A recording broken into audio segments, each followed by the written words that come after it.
കോഴിക്കോട് വടകര കരിമ്പന പാലത്ത് നിർത്തിയിട്ട കാരവാനിൽ 2 പേർ മരിച്ചത് കാർബൺ മോണോക്സൈഡ് ശ്വസിച്ചതിനാലാണെന്ന് പ്രാഥമിക പോസ്റ്റ്മോർട്ടം നിഗമനം.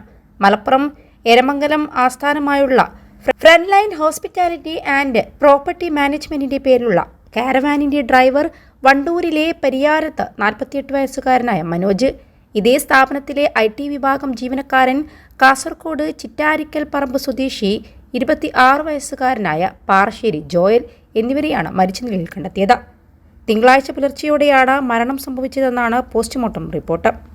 കുന്നംകുളത്ത് നിന്ന് വിവാഹ സംഘത്തെ കണ്ണൂരിലെത്തിച്ച ശേഷം തിരിച്ചു വരികയായിരുന്ന ഇവർ കരിമ്പനപ്പാലത്ത് റോഡരികിൽ വണ്ടി നിർത്തി വിശ്രമിച്ചപ്പോഴാണ് ദുരന്തം സംഭവിച്ചത്. ജോയലിന്റെ മൃതദേഹം കിടക്കയിലും മനോജിന്റേത് വാതിലിനരികിലുമായിരുന്നു കണ്ടെത്തിയിരുന്നത്. മൂക്കിൽ നിന്ന് രക്തം ഒഴുകിയതിന്റെ പാടുകളും കണ്ടെത്തിയിരുന്നു.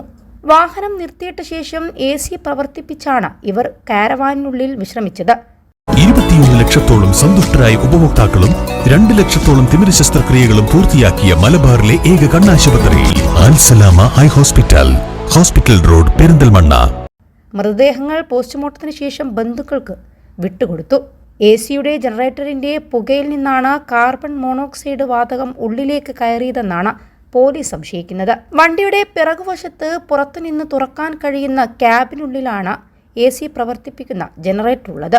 ഇതിന്റെ ഇന്ധനവും പൂർണ്ണമായി വറ്റിയ നിലയിലുമായിരുന്നു. മരണത്തിൽ വ്യക്തത വരുത്താനും വിവരങ്ങൾ ശേഖരിക്കുന്നതിനുമായി പോസ്റ്റ്മോർട്ടത്തിന് നേതൃത്വം നൽകിയ കോഴിക്കോട് മെഡിക്കൽ കോളേജ് ഫോറൻസിക് വിഭാഗം മേധാവി ഡോക്ടർ സുജിത് ശ്രീനിവാസൻ കാരവാൻ സന്ദർശിച്ചിരുന്നു.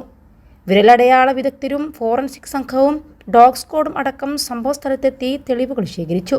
RTO, PWD, ഇലക്ട്രിക്കൽ ഉദ്യോഗസ്ഥരും സ്ഥലത്തെത്തിയിരുന്നു. പോലീസിൽ നിന്നും ഫോറൻസിക് സംഘം വിവരങ്ങൾ ശേഖരിച്ചു. ജനറേറ്ററിൽ നിന്നാണോ കാർബൺ മോണോക്സൈഡ് വന്നതെന്നും ഉറപ്പാക്കാൻ ജനറേറ്റർ വീണ്ടും പ്രവർത്തിപ്പിച്ച് പോലീസ് പരിശോധന നടത്തും.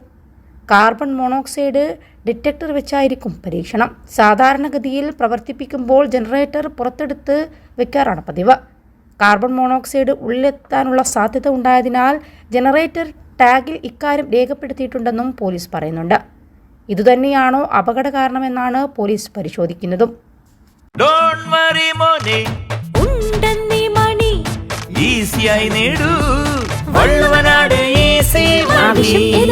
പണം ഞങ്ങൾ തരും.